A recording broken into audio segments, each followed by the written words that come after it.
Olá! Está começando agora mais um da sua conta. Hoje nós vamos explicar a diferença entre falência e concordata e falar um pouco sobre essas duas situações jurídicas. Você também vai entender o significado do termo debêntures e qual o papel que essa captação tem para recursos financeiros nas empresas. No segundo bloco, a gente fala sobre investimentos no Porto de Maceió e os benefícios que eles podem trazer para a economia alagoana. O programa da sua conta desta semana já está no ar. A decretação de falência de empresas do Grupo João Lira na semana passada despertou muitas dúvidas e iniciou discussões sobre as consequências dessa decisão para a economia alagoana. Milhares de funcionários ficariam sem emprego e a saúde financeira do Estado seria drasticamente afetada, visto que ainda somos muito dependentes da indústria sucro-alcooleira. Mas afinal, que fatores levam a empresa à falência? Quem conversa sobre o assunto é o economista Fábio Guedes. Olá, Fábio. Olá, tudo bem, Velásio? Para começar, explica para a gente qual a diferença entre falência e concordata. Quando uma empresa ela tem dificuldades financeiras e econômicas de fazer valer os seus contratos com principalmente os credores. Então, se ela não tem condições de honrar os seus compromissos, ela solicita o concordata ou a um grande credor que se sentir, de certa forma, ameaçado, ele pode pedir a concordata de determinada empresa. Essa empresa ela não vai fechar, mas ela entra em regime de recuperação, e os credores vão ter, de certa maneira, de certa forma, um privilégio, os maiores e aqueles que solicitaram a concordata vão ter privilégios nas negociações e na honra dos compromissos que essa empresa terá que cumprir. Explica para a gente agora o que é falência. Não, falência, no caso, é quando a empresa realmente não tem, de hipótese alguma, capacidade de funcionar e capacidade de honrar seus compromissos. Então, é decretada a falência e depois da falência você tem o espólio dessa empresa. Esse espólio, muitas vezes, ele é pactuado entre os direitos dos trabalhadores e os direitos dos credores. Qualquer empresa pode entrar com ação com pedido de falência de um grupo forte, por exemplo? Pode sim.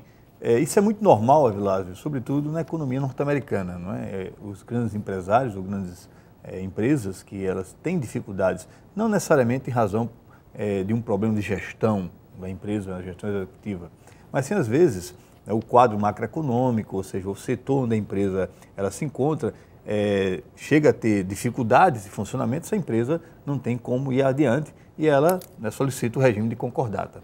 Na semana passada, Alagoas foi surpreendida com a decretação de falência de empresas do Grupo João Lira. Como é que você vê isso? De que forma isso pode afetar a economia alagoana? Na verdade, essa solicitação de falência desse grupo específico não é uma situação, não é de hoje. Esse grupo já vem encontrando dificuldades há bastante tempo e talvez o ápice desse problema deve ter se acentuado justamente ali o ano passado, quando houve a crise do setor sucro-alcooleiro, sobretudo a queda das vendas. Esse ano, novamente, há um problema muito sério de exportação e o próprio executivo, o proprietário do grupo, deixou de fazer bons negócios, sobretudo em empresas que ele tem em Minas Gerais, para continuar insistindo num grupo que realmente está em problemas financeiros. Para financiar iniciativas a médio e longo prazos, como, por exemplo, ampliar sua fábrica ou trocar sua frota de veículos, uma empresa precisa de recursos financeiros. Entre as alternativas possíveis para se levantar esses recursos está a emissão de um título de crédito chamado debêntures. Fábio, qualquer empresa pode solicitar um debêntures? Qualquer empresa pode emitir um debênture, contanto que ela seja sociedade anônima, ou seja, ela não seja de caráter limitado, ou seja, uma propriedade tradicional familiar. E ela esteja, de certa maneira, registrada na Comissão de Valores Imobiliários, que negocia, ou seja, fiscaliza a atuação das empresas quando elas emitem títulos. Debêntures, na verdade, é um título. Qual é a diferença de um debênture, por exemplo, de um título ou uma ação?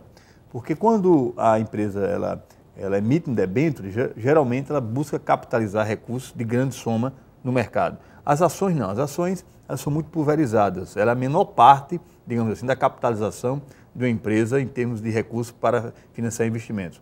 E quando você adquire uma ação de uma empresa, você está se tornando sócio dela.